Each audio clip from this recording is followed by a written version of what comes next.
Hello and welcome to the Sweet November Stamps Ghoulish Greetings YouTube hop. I am Amy. I am co-owner and illustrator for Sweet November Stamps, and we are very excited to be bringing you a brand new release in time for all of that spooky season crafting that we're gearing up to do here at the end of the summer. And in this release, we have 14 new stamp sets. 13 of them are Halloween themed. And then one of them is our continuing series of little birthday flower fairies of the month that is for September. And then we also have 2 brand new sequin mixes for Halloween as well. So today starts our YouTube hop, and I am joined by some of our fabulous DT members here on YouTube. And if you, over the course of the next few days, it'll be running from now, August 11th through August 14th. And you check out all of the videos from the design team, and you comment on their video, and if you give them a like, then you'll be entered in for a chance to win the entire release of all 14 new stamp sets. And the winner will be randomly selected and announced on the Sweet November Stamps YouTube channel on August 15th. So to get right into it, I am going to be making a fun card using the brand new Hang In There stamp set. It's a little 3x4 featuring a very cute little spider. He's kind of part of a unofficial series, as it's turning into, of cute little kawaii insects that started back in the spring with our Shallow and Beautiful You snail and bee stamps. So now we've got a fun little spider joining us here at Halloween. Comes with the sentiment Hang In There, so it doesn't necessarily have to be a Halloween card that you create with him. But we are going to be doing a Halloween card today, and I have used last year's Spider Salutations stamp set from Sweet November Stamps that's going to turn it into a more Halloween themed card by adding this sentiment to the inside of the card. The reason why I have all these little panels cut out, which I did using the Mama Elephant Deckled Frames die, is because I wanted to recreate version of a very cool card that I recently saw Rachel Alvarado do, where she used acetate as the card base. And I thought that would be a really fun idea to do and give it kind of a spooky twist by using colored acetate. So I've got a purple transparency here that I've already scored. It's a A2 size, 4 1/4 by 5 1/2. And so this is going to become the base of our card, so it'll have a cool kind of eerie clear purple look to it. And I just thought that would kind of up the whole cuteness factor and really make this little card stand out. So that's what we're going to be doing today. I'm going to focus on the coloring of the spider, and then we'll speed through finishing off the backgrounds, and then we'll slow it back down once we start putting the card together at the end. So with that being said, let's start coloring our cute little spider here. I'm going to pull out my gray markers. I'm going to be working with some of the warm grays. And I think even though he hangs upside down, I'm just going to color him right side up just so we can enjoy his cute little face while we're coloring. And I think I'm going to start with a W2.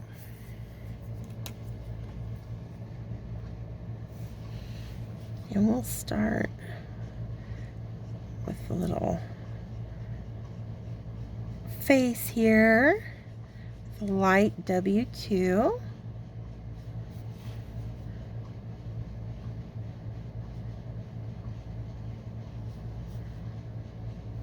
And I'm just kind of getting a nice base coat down.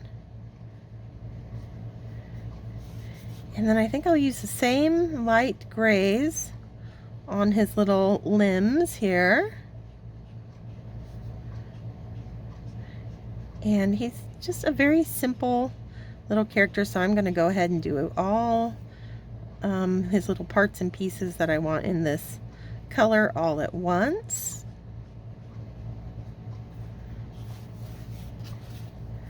I think I'll go ahead, I'll go right over those little eyes. I can always add the little catch lights back in, so it's just going to make it easier to lay down color if I'm not trying to avoid the eyes as much. There we go. All right, let's come in with some W4 next.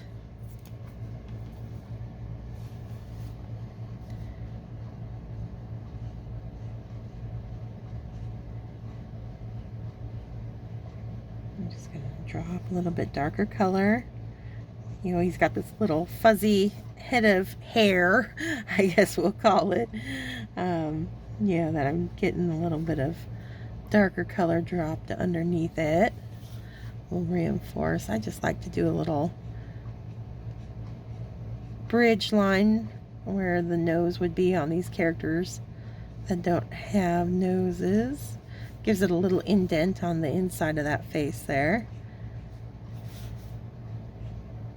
Now I tend to, anytime I'm coloring, even characters that are facing straight on, I like to choose either kind of a right or left light source just in general, because I think it's a little bit more dynamic to have a specific light source coming in rather than kind of just tracing all the way around and working towards the middle. So in this case, I just chose light coming in from the right hand side, and all that means is that anywhere I'm putting my darker colors, they're going to be a little bit more heavy, a little bit more generous with them opposite that side where I'm going to have where I imagine my light coming in from. And that, so I'm, you know, on all his little limbs, on his little face, that's why I'm going a little heavier handed over on the left hand side there.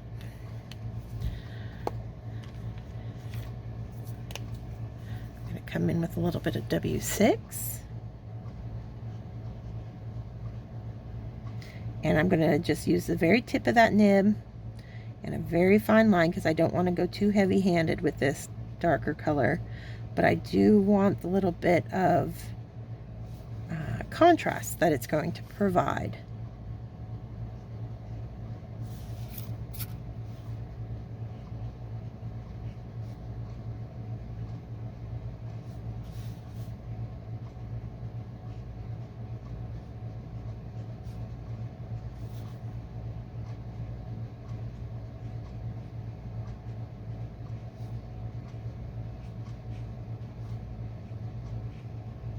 And I'm also going to darken up the little joints here on the legs with this darker color.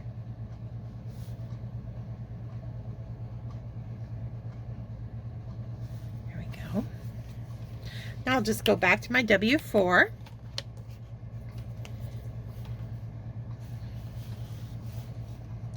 I'll pull out the W6.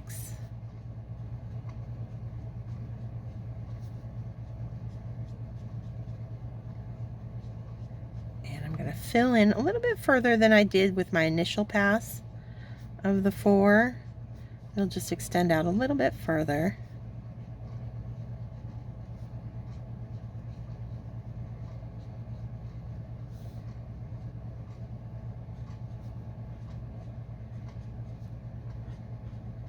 Okay.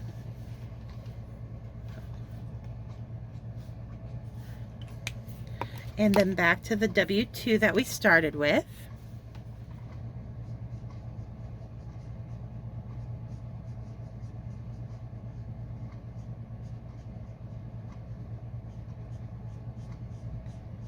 And I'll just blend those all together. You can see I'm using more of the side of that super brush nib on this Copic marker.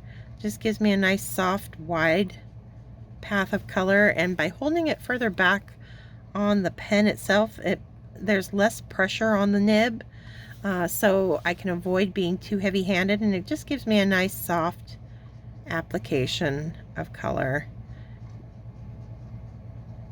that blends really nicely.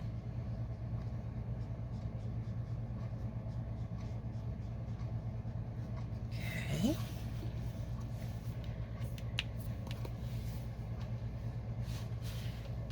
While that's still kind of wet, I'm going to come in with a little bit of R30 just because he's cute and we're not going spooky. I'm going to give him little pink cheeks, so why not?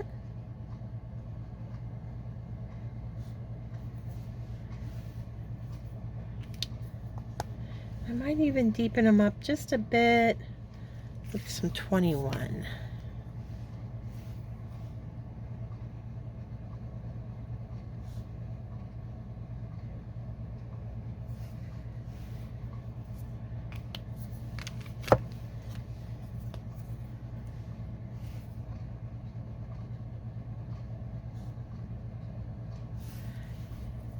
And I'm going to take my W2 and just a very quick little swipe just to knock it back a bit so it's not so bold pink. Just want that hint.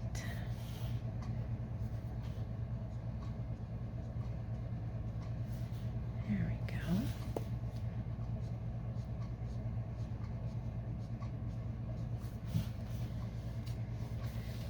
Okay.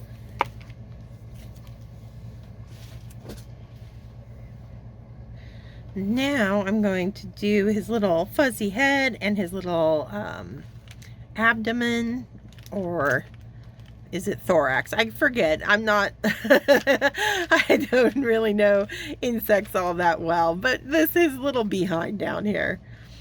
All right, so I think for that, I'm actually going to bring in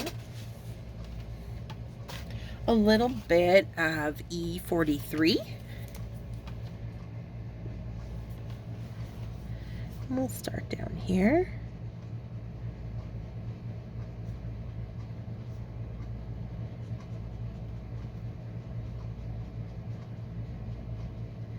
And I'm going to want to try to get a little bit of texture going on these parts of his body so it looks a little fuzzy and furry.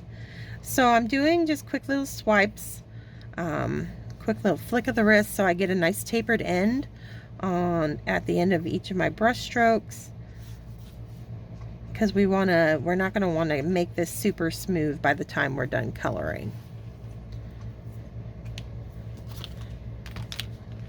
I think I'll come in with a little bit of E44 next.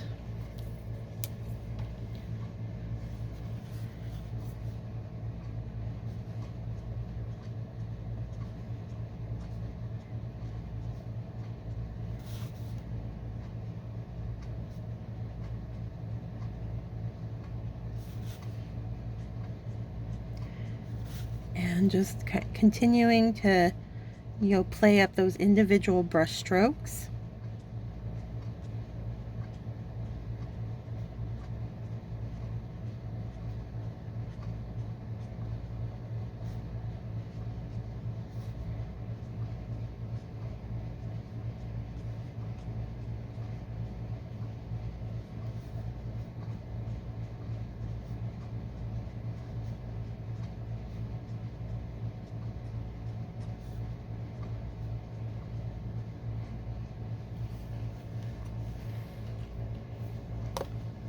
Now I think I'm going to come in with a W7.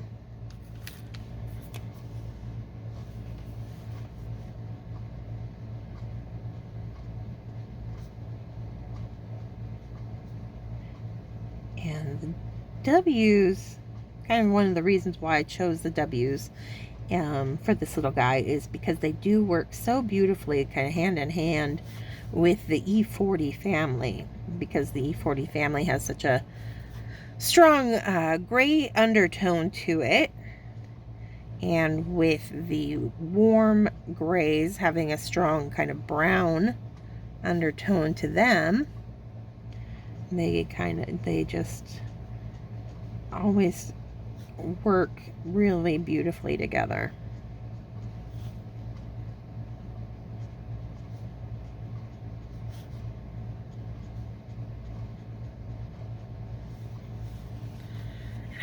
I feel like I need a little extra contrast, so I'm going to go up even to a W9. And as my colors get stronger, get darker, the less that I put down, so little goes a long way.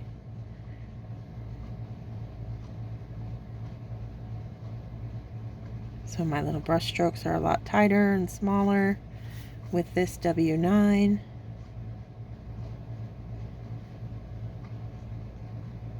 Just using it to help make our light areas look that much lighter, because it's that contrast between light and dark that really adds extra drama.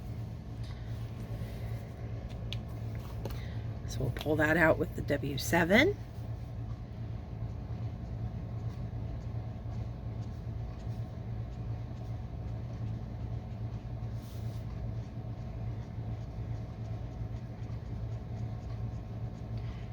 Still always maintaining that kind of tapered brush stroke as I start to fill in this little behind down here. Be back to that E44.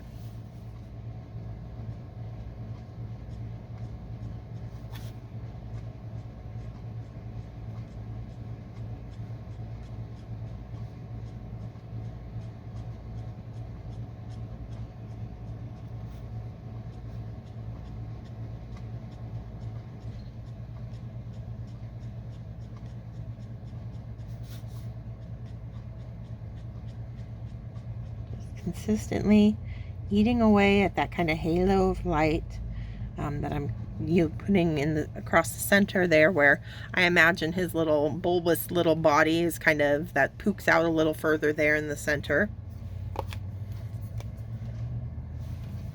Back with that E43 we began with.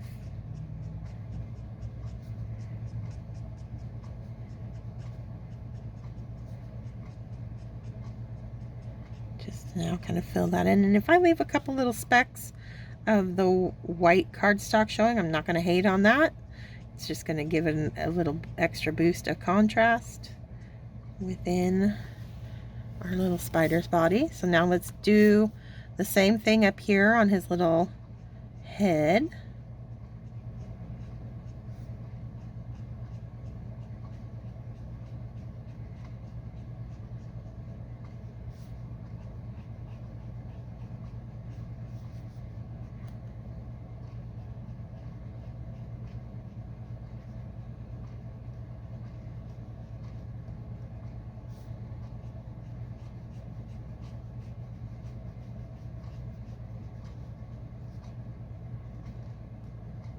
Just creating that little halo of light across the kind of his forehead area there. Same colors that we used down below, so I'm bringing in that E44 again. Still keeping in mind light source coming in from the right hand side over there.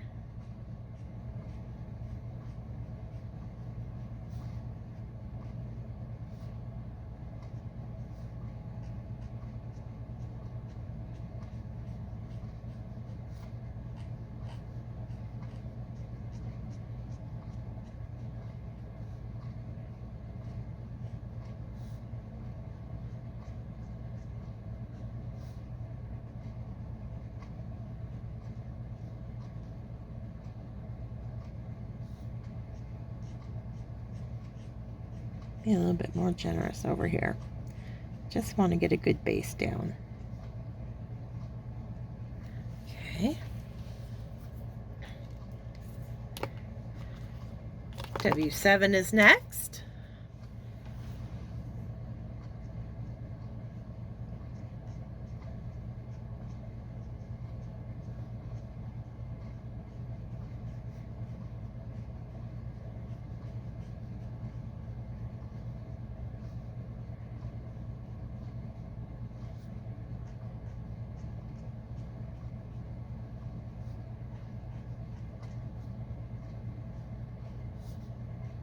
Just darkening up. Adding in our contrast. Do that with our W9 next.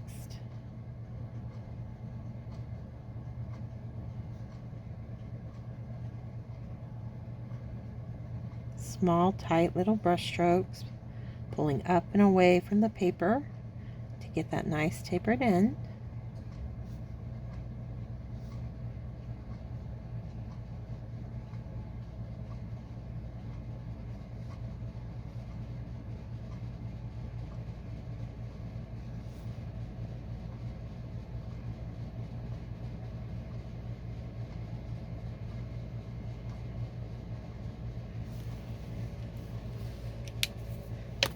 Back down to the W7. And again, this is the kind of pass where I take, the colors out a little bit further. Start eating away at our highlight area.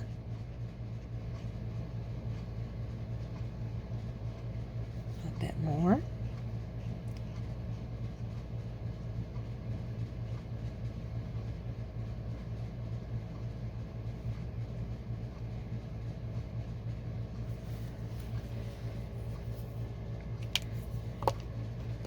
E44.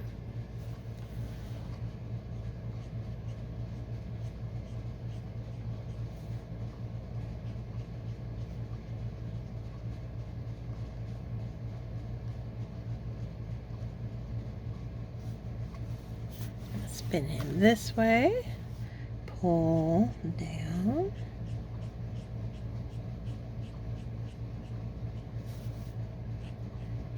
And he's looking really kind of soft and fuzzy, which is exactly what I'm going for.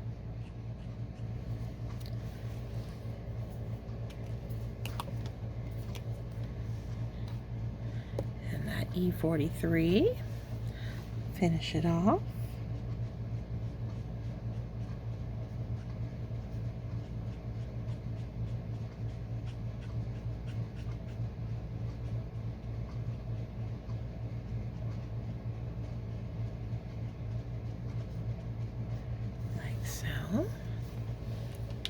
Now that this part has had time to dry, I am going to, and this is totally personal preference, you don't have to, but as you can see, it looks perfectly soft and fuzzy just as it is. But I have a tendency, I like to bring in either my darkest color or my second darkest color. In this case, it'll be the second darkest color. And very lightly, with just the tip of that nib, I like to sweep in a few low lights that kind of break through our highlight area, just for a little added dimension. Totally optional though, totally up to you. You can just see how, I just like how it breaks up that kind of highlight area just a little bit more. And then we'll do the same down here. Just a few, not too many, because I don't want it to go too dark.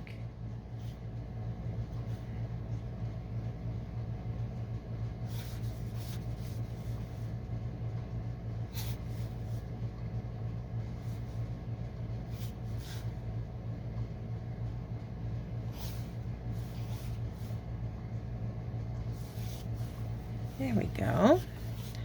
So there, he's looking pretty cute.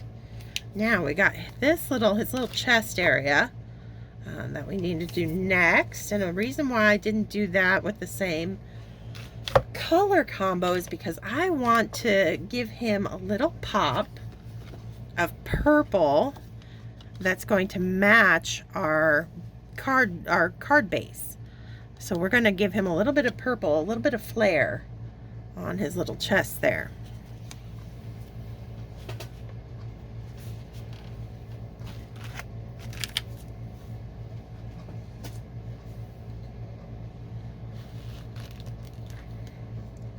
And I'm going to do that by starting with our FV2. It's a fluorescent violet.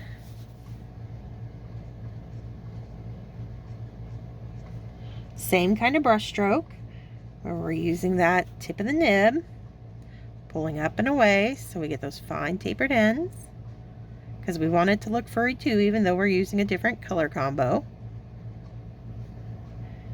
And give it a little bit of shadow underneath his little legs that are hanging onto the web there. Just pull out.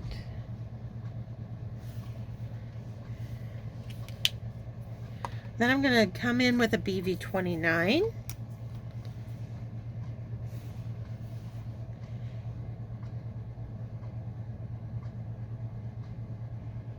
And get that contrast going in.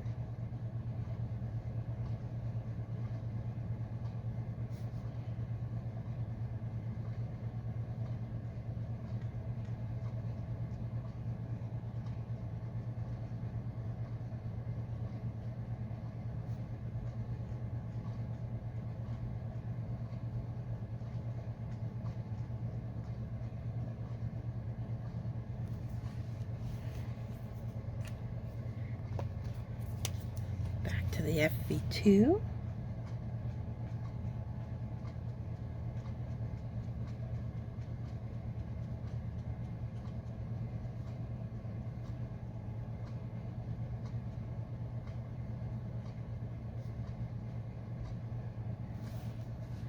And then I think we're going to have to bring in something that's just a little bit more violet, just to get it closer to that cardstock base.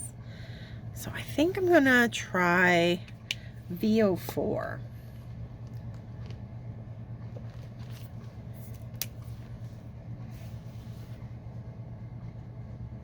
Oh yeah, I think that's gonna do it for us.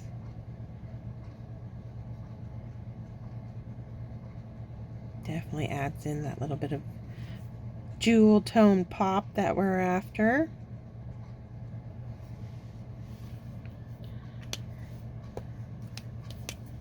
Do a little back and forth. The FV2.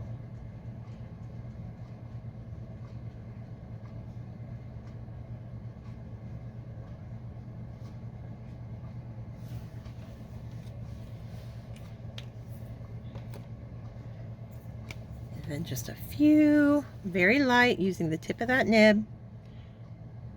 Little low lights breaking across our highlight area here.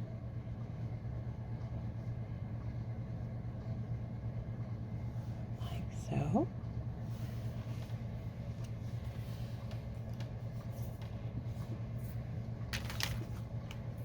okay. I'm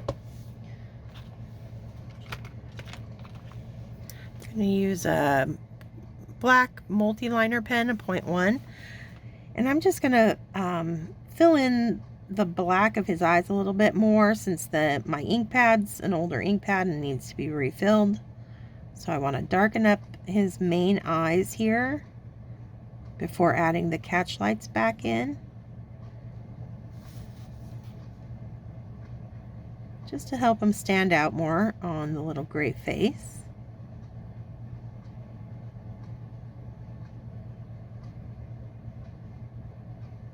There we go.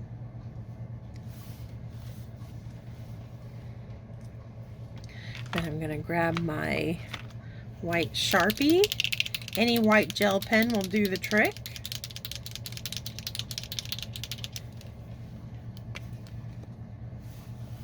I'm just going to add those catch lights right back in that I colored over with the gray.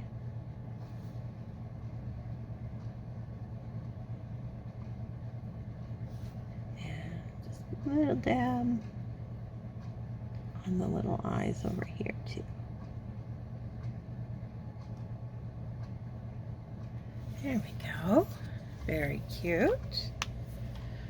Okay, so for the rest of this, I'm going to be adding a dark background and cobwebs to it, and I'm just going to speed through it. It's going to be a lot of stamping and airbrushing and heat embossing.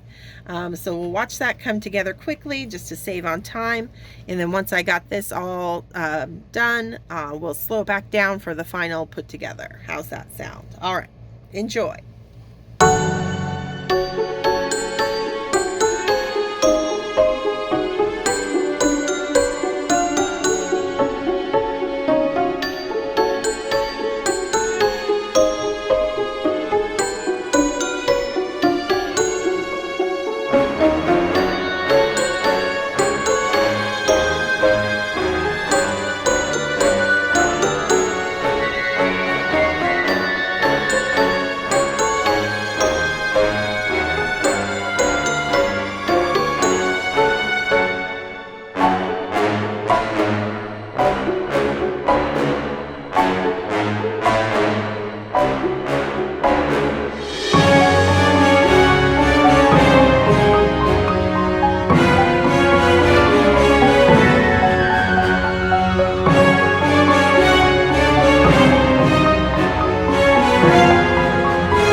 Okay, now that we've got everything all colored in, our cute little spider from the Hang In There set, everything I did with the Copic airbrush system could be replicated through ink blending as well to get that kind of colorful black background back there behind him and on our little sentiment piece that's going into the card.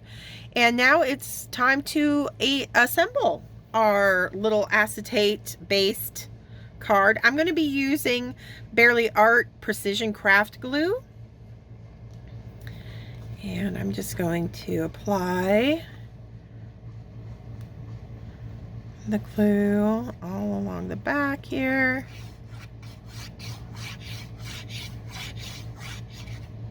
Like so. And we've got our purple acetate piece, and I'm going to try to just kind of eyeball centering it on there. And the nice thing about the Barely Arts glue is it gives you a little wiggle room. You can kind of move it around for a couple seconds before you're fully committed to it being stuck down. There we go. Give it a little bit of time to dry.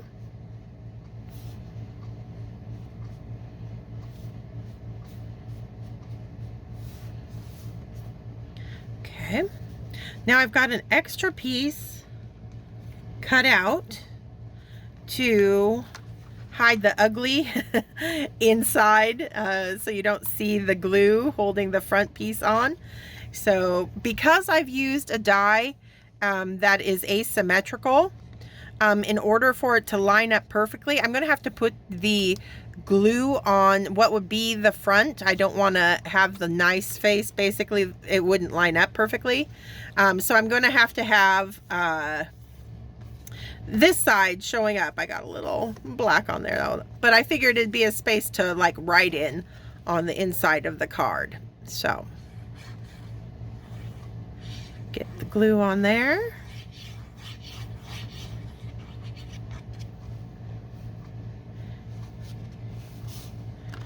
And then we're going to want to line that up with our panel on the front of the card.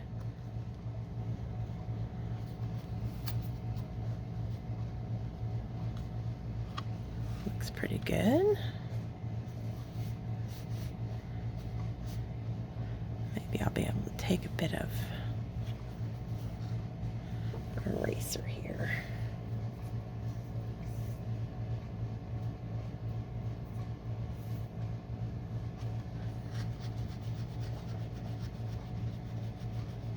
Got a little smudge. I'm not going to get it completely, but I think it lightened it a bit. Yeah, there we go. That's better. And then the same thing for our inside sentiment panel.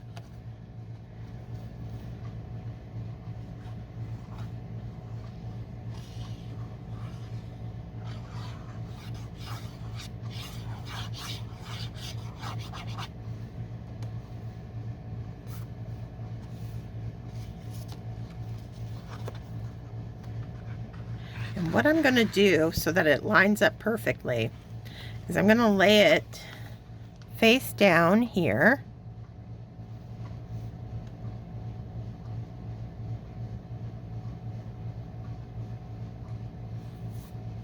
And then I'm just going to let the card close on it.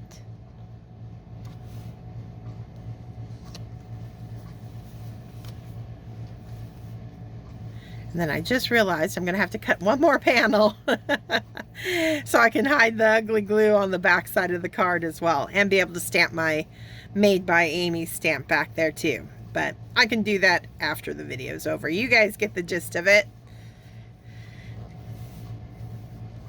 Okay, so there we go. So we've got this cool kind of acetate card base shimmering and shining behind our cute little spider there. You open the card, you got a space to write. We've got our inside sentiment there saying trick or treat. And then I think I'm just going to take a few of Doodlebug sprinkles, the little enamel dots, in this darker purple that kind of matches.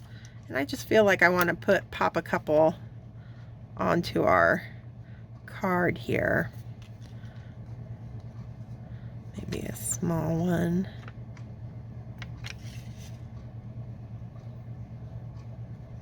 And a medium one up in the opposite corner. Let's go up here.